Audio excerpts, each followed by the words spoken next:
ఇది చాలా మందికి యూస్‌ఫుల్ అవుతుంది. న్యూ బోర్న్ బేబీస్ ఉన్నప్పుడు చాలా మంది విజిటర్స్ వస్తుంటారు గదా! విజిట్ చేయడానికి, చూడ్డానికి. ఊరికే ముద్దులు పెట్టడం, ఎత్తుకుంటామంటారు. మనం మొహమాటాలకెళ్ళి ఇవ్వాల్సొస్తది. ఇచ్చిన తర్వాత ఊరికే బుగ్గల మీద, లిప్స్ మీద ఎక్కడంటే అక్కడ ముద్దులు పెట్టేస్తారు. సడెన్‌గా పెట్టేస్తారనమాట. సో, అట్లా ఎవ్వరు చేయకండి. ఎందుకంటే వాళ్ళకి ఇన్ఫెక్షన్స్ అనేటివి ఊరికే వచ్చేస్తాయి. మీకేం ప్రాబ్లమ్ లేదు. ముద్దు పెట్టుకుంటారు. మీ హ్యాపీనెస్ మీరు చూసుకొని ఎళ్ళిపోతారు. తర్వాత మదరు, ఫాదరు వీళ్ళు ఫేస్ చేయాల్సొస్తది. మెయిన్‌గా బేబీ ఫేస్ చేయాల్సొస్తది. ఎట్లా అంటే వాళ్ళకి జలుబులు జేయడం, వైరల్ ఫీవర్స్ రావడం, బ్రెయిన్ డెవలప్‌మెంట్‌కి సంబంధించి శ్వాస తీసుకోవడం ఇబ్బందిగా ఇట్లాంటి చాలా ప్రాబ్లమ్స్ ఒస్తాయి. మీరేమో ముద్దులు పెట్టుకొని మీరెళ్తారు. మీ హ్యాపీనెస్ చూసుకుంటారు. బట్ బేబీ చాలా సఫర్ అవుతుందండి. ఇలా ఎక్కడా చెయ్యకండి. డాక్టర్స్ చెప్తుంటారు ముద్దులు పెట్టుకోకండి, ముద్దులు పెట్టుకోవద్దని. మరి మీరెందుకు ఇలా చేస్తుంటారు?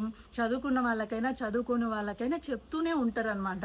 అంతెందుకు డాక్టర్ టచ్ చేయాలంటే గూడా హాస్పిటల్స్‌కెళ్ళినప్పుడు క్లీన్ హ్యాండ్స్‌తో టచ్ చేస్తారు. ఎందుకంటే చిన్న పిల్లలు అంత ఫేస్ చేయలేరు. ఇమ్యూనిటీ పవర్ అనేది చాలా తక్కువుంటుంది.